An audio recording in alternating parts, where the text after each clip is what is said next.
Coucou tout le monde, aujourd'hui on se retrouve dans un petit update lecture. Je vais vous présenter les lectures que j'ai fait dernièrement du coup et je vais vous dire ce que j'en ai pensé. Donc je vais commencer tout de suite. En premier lieu, j'ai lu La petite fille qui aimait Tom Gordon de Stephen King. Alors j'ai bien aimé cette lecture, j'ai beaucoup aimé. Alors c'est pas mon Stephen King préféré mais j'ai quand même beaucoup aimé. Qu'est-ce que ça raconte? Ça raconte l'histoire de Trisha. Trisha, c'est une petite fille qui part en montagne en fait dans les Appalaches avec sa mère et son frère. Et sa mère et son frère, ils passent leur temps à s'embrouiller tout le temps. Enfin voilà, ils s'embrouillent en permanence, ils ne font que s'engueuler. Et donc Trisha, pendant cette randonnée, elle va en avoir marre et elle va se dire je vais faire une petite pause pipi. Donc elle va se mettre sur le bas-côté, dans les bois, elle va faire son petit pipi. Et puis lorsqu'elle va essayer de remonter pour les retrouver, de retrouver son chemin, elle ne va pas le retrouver et elle va finir perdue dans les bois. Et donc on va suivre en fait sa galère, sa survie en fait dans ces bois puisqu'elle se retrouve perdue sans que personne ne la retrouve, avec seulement un baladeur dans son sac, quelques trucs à bouffer et deux petites bouteilles de boisson quoi. Donc en fait elle va se retrouver avec ses quelques vivres dans les bois et son baladeur pour écouter la radio et ses matchs de foot préférés. Et durant sa survie, on va suivre toutes ses pensées, son cheminement, ses angoisses, mais aussi ses hallucinations. Puisque avec la faim, la soif et la solitude, en fait, la peur, Trisha, elle va commencer à avoir des hallucinations dans ses bois et elle va se sentir menacée. Donc on va suivre toute sa survie à cette petite fille. Et j'ai trouvé que c'était une très bonne histoire. Bon, comme vous voyez, c'est un tout petit King, hein.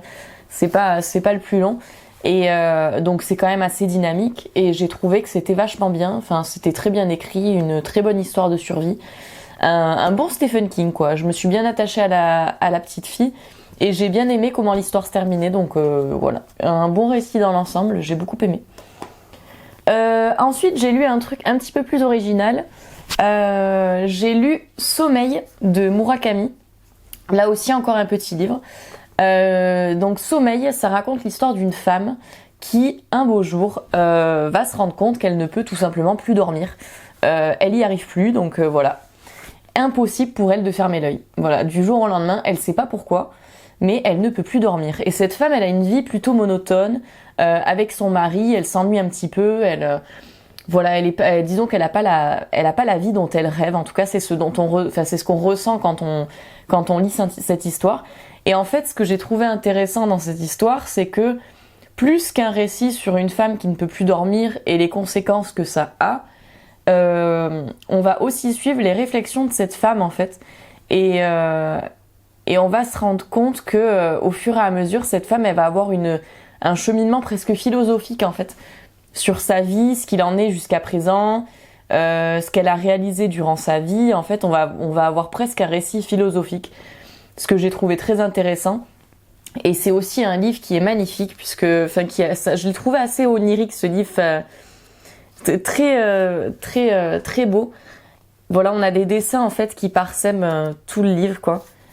Et voilà, on a des petits dessins qui parsèment en fait tout le livre. Et je l'ai trouvé juste superbe, ce livre, hein. Une très bonne lecture, une toute petite lecture, mais une très très bonne lecture, très originale, très très particulière, voilà. Ensuite, j'ai lu le 15e tome de L'Épouvanteur. Donc j'ai continué cette petite saga. Pour ceux qui connaissent pas, L'Épouvanteur, ça raconte l'histoire de Tom Ward. Tom Ward, c'est le 7e fils d'un 7e fils. Et selon sa destinée dans ce monde-là, il est destiné donc à devenir épouvanteur.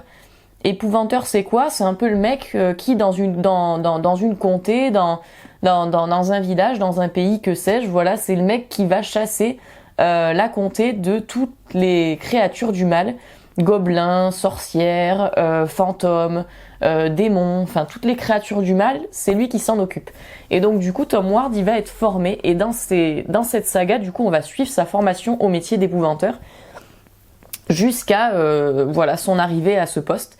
Et donc le 15e tome était très bien. Alors moi ce que je trouve tout de même, c'est que l'épouvanteur, je pense que ça aurait pu s'arrêter au tome 13. Après, moi, c'est mon ressenti. Je pense que chacun a son ressenti. Je pense que ça aurait pu s'arrêter au tome 13 et que ça aurait été une très bonne fin et j'en aurais été très contente. Bon, après, je suis aussi contente que ça continue puisque du coup, j'ai encore des choses à me mettre sous la dent, quoi. Mais mais je pense que ça aurait pu s'arrêter au tome 13. Mais voilà, j'aime toujours autant. C'est toujours, enfin, c'est une saga que j'aime toujours autant. J'apprécie suivre ses aventures et j'ai trouvé ça très palpitant aussi dans ce tome 15. Je peux pas vous spoiler en fait parce que le tome 15 c'est vraiment trop loin. Donc en fait, peu importe ce que je vous dirai sur le résumé du tome 15, ça va vous spoiler. Donc je peux pas vous dire grand chose en fait. Je peux pas vous dire grand chose. Si ce n'est que c'était un bon tome dans l'ensemble, voilà, j'ai bien aimé. J'ai bien aimé, si ce n'est que voilà, j'aurais pensé que ça pouvait s'arrêter plus tôt cette saga, mais j'ai tout de même apprécié ma lecture. C'est tout ce que je peux vous dire du coup, parce que j'ai pas envie de vous spoiler quoi. Ensuite, je vais vous parler d'un vrai coup de cœur. Là par contre, j'ai adoré ce livre, j'ai trop aimé ce livre. Et je pensais pas. J'avais peut-être une idée préconçue en tête, mais quand je l'avais acheté d'occasion, je me disais, je pensais pas que ce livre allait autant me plaire, et en fait, j'ai beaucoup apprécié. C'était Un employé modèle de Paul Cleave. Donc, Un employé modèle de Paul Cleave, alors j'ai adoré cette lecture. J'ai adoré cette lecture parce que c'est un livre qui est totalement loufoque, qui est très drôle. Là où il est extrêmement glauque également, ce qui est très très particulier. C'est-à-dire que c'est un livre très très glauque. Voilà, qui passe pas par quatre chemins, mais il est aussi très drôle et loufoque ce livre. Pourquoi ? Eh bien parce que dans ce livre, on raconte l'histoire de Joe. Joe, c'est un employé de ménage dans un commissariat en fait.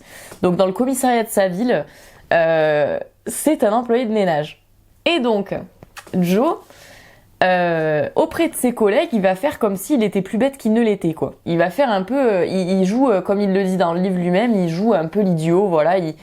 Il fait semblant d'être stupide, alors que durant son quotidien, Joe, c'est un serial killer qui aime tuer des femmes de façon absolument atroce.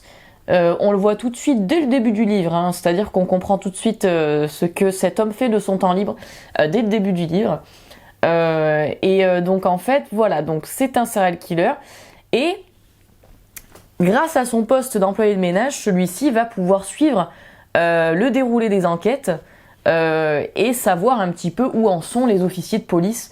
Et donc Joe, un beau jour, il va se rendre compte qu'il y a le meurtre d'une femme qui a été fait et c'est pas lui qui l'a fait ce meurtre. Donc il se rend compte qu'il y a quelqu'un d'autre qui tue aussi dans cette ville et ça va lui donner des idées.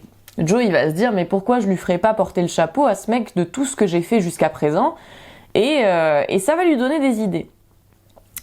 Et en fait, dans ce livre, ce que j'ai beaucoup aimé, c'est que on est tout le temps dans la tête de Joe hein, dans ce livre. Hein, je vous le dis de suite, on est tout le temps dans sa tête. Hein, c'est-à-dire que voilà, on suit ses pensées, on est avec ce personnage.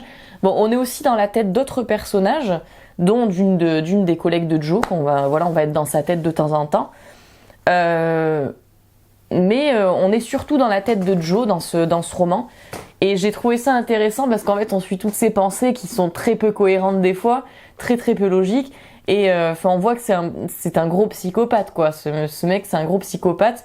On suit ses relations avec sa mère, ses relations avec une collègue de travail qui l'apprécie plus que de raison.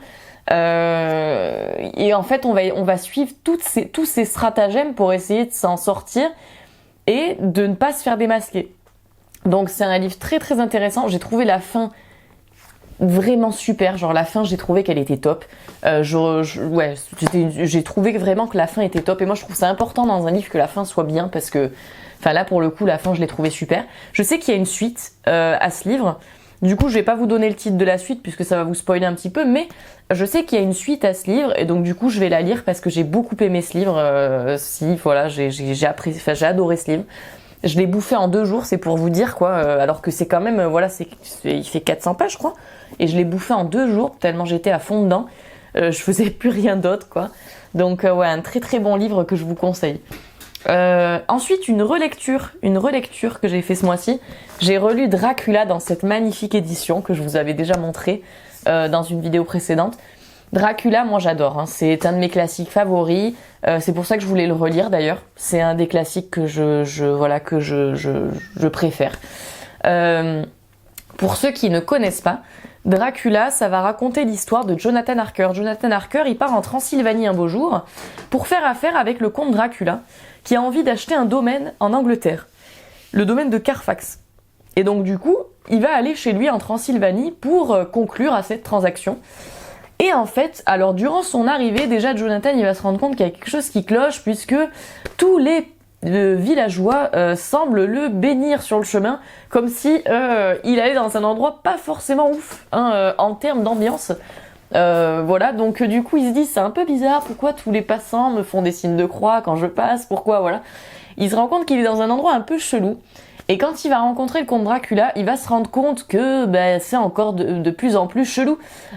Surtout quand, notamment, il va voir le comte Dracula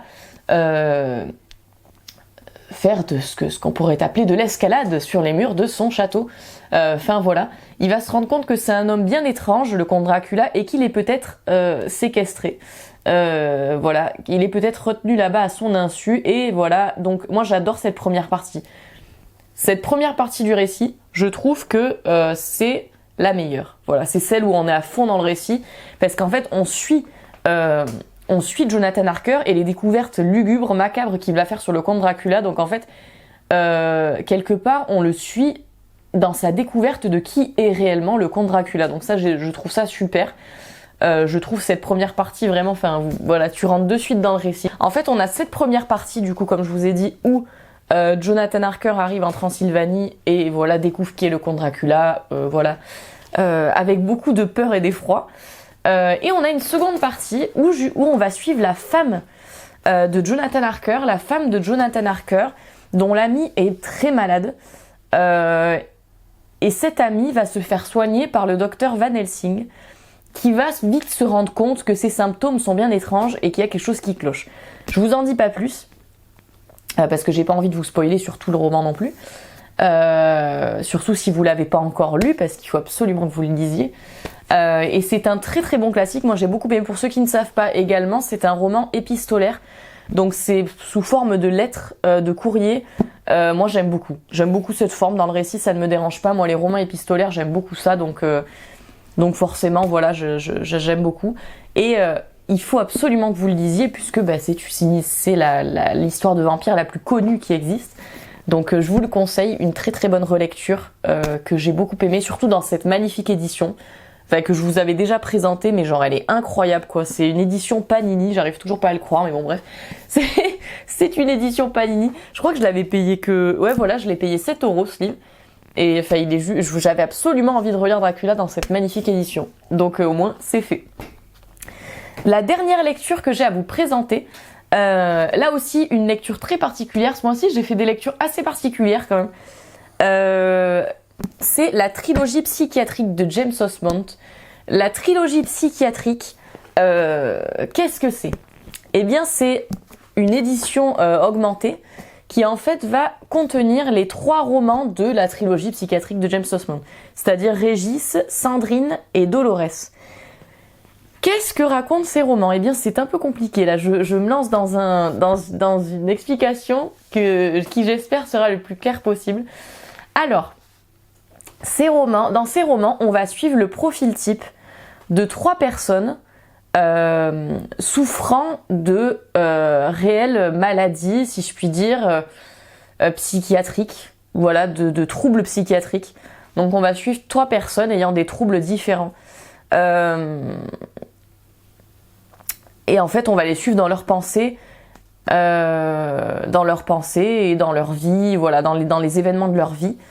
Le premier roman notamment, pour illustrer ça un petit peu plus clairement, dans le premier roman, on va suivre la vie de Régis. Régis, c'est un homme schizophrène qui se sent très souvent menacé par ses pairs, paranoïaque et violent aussi à certaines occasions, qui a su se montrer violent. Et en fait, c'est intéressant parce que dans ces romans, on va suivre la souffrance psychique de ces êtres, en fait.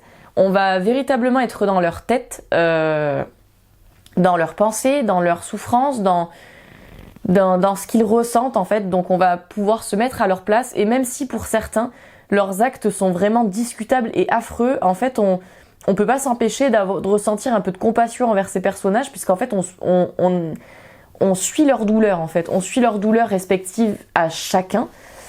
Tout cela avec un fil conducteur, ça je vous le précise. Si vous voulez lire la trilogie psychiatrique de James Osmond, lisez-la dans l'ordre. Moi au début, ne connaissant pas bien, je pensais que je pouvais lire dans le désordre, donc je me disais pareil, je lirais Sandrine en premier, voilà, etc. Et en fait, il faut pas lire cette saga dans le désordre. Il y a vraiment un fil conducteur, quoi, dans les 3 récits. Donc, si vous la lisez, lisez d'abord Régis et voilà, dans Sandrine et Dolores, donc dans l'ordre des 3. Moi, j'ai beaucoup aimé cette lecture. C'est très particulier, par contre, je vous le dis de suite. Moi, je m'attendais pas du tout à ça en ouvrant ce livre, et je pense que peu de gens peuvent s'attendre à ça en lisant ce livre, quoi. C'est très très particulier. Et c'est très intéressant aussi parce que on va avoir des peintures en fait, voilà, tout au long du récit du peintre Laurent Fière qui vont apporter vraiment un plus au récit, j'ai trouvé.